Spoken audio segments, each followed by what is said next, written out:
This is The Scoop for Monday. I'm Sean Canan with the WMNF News headlines.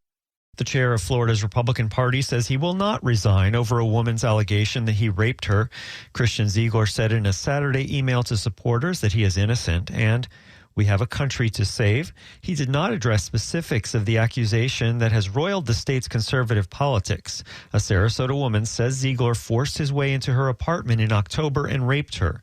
The two had known each other for 20 years. Ziegler told detectives the sex was consensual. His wife, Bridget Ziegler, told detectives the three once had group sex. She co-founded the conservative group Moms for Liberty, which has led a campaign with Governor Ron DeSantis to roll back sex education in Florida schools. WGCU's John Davis reports DeSantis is calling on Christian Ziegler to resign as chair of the Florida Republican Party. The woman accusing Christian Ziegler of rape alleges she was involved in a 3-year consensual sexual relationship with him and his wife, Bridget Ziegler.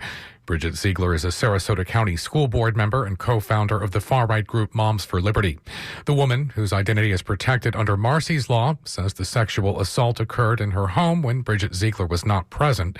Florida Trident editor-in-chief Bob Norman, who broke the story along with his colleague Michael Barfield, says Christian Ziegler is also accused of secretly recording sexual encounters between the woman and the couple. There's going to be a vigorous criminal defense on Christian Ziegler's behalf. And this has been a consensual relationship for a long time, so there's a lot of gray area here. There's probably a little bit for his defense attorneys to attack in terms of the case. But if there's secret recordings being made, then that is really going to be bad news for Christian Ziegler. The Florida Trident reports sources have corroborated that officers executed a search warrant on Christian Ziegler and are conducting a forensic examination of his cell phone.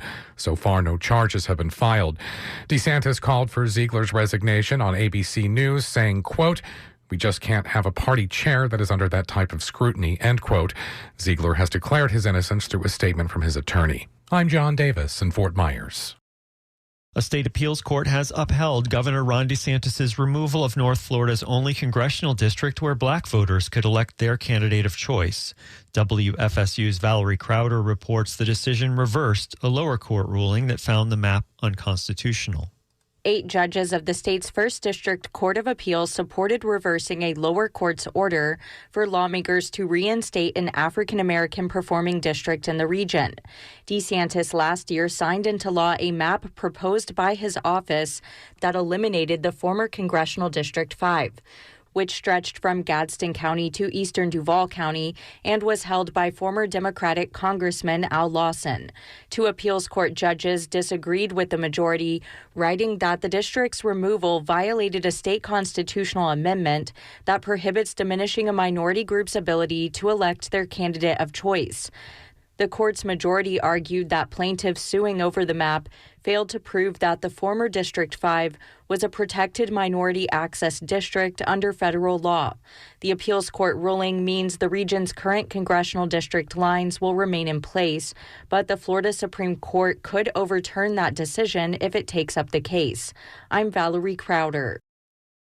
A Florida official was dead or dying in a hallway in the governor's office complex for 24 minutes before anyone noticed he had collapsed after leaving a meeting last year. WMNF's Chris Young reports one Florida journalist has questions. Peter Antonacci was appointed by Governor Ron DeSantis as the director of the Office of Election Crimes and Security. He was reportedly agitated as he left a meeting at the Capitol early. He was found dead more than 20 minutes later. He died in a hallway outside the governor's office. Stop there. That alone should have been sufficient reason for the state government to be fully transparent with what happened. Steve Bosquet is the opinion editor for the South Florida Sun-Sentinel and knew Antonacci for 35 years. He published an opinion piece about the death, calling it, quote, a political mystery that's still not fully resolved. He questioned the lack of an autopsy. Antonacci was pronounced dead by a doctor at the emergency room. They should explain as best they can what happened.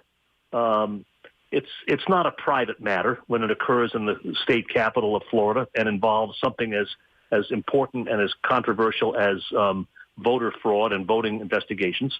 Investigative newspaper The Florida Bulldog reported details of the Florida Department of Law Enforcement's report on the death. The Associated Press independently reviewed the report, which states Antonacci had a long history of heart disease and surgery. For WMNF News, I'm Chris Young. I'm Sean Canan with the WMNF News headlines. This is The Scoop, recorded at WMNF Tampa.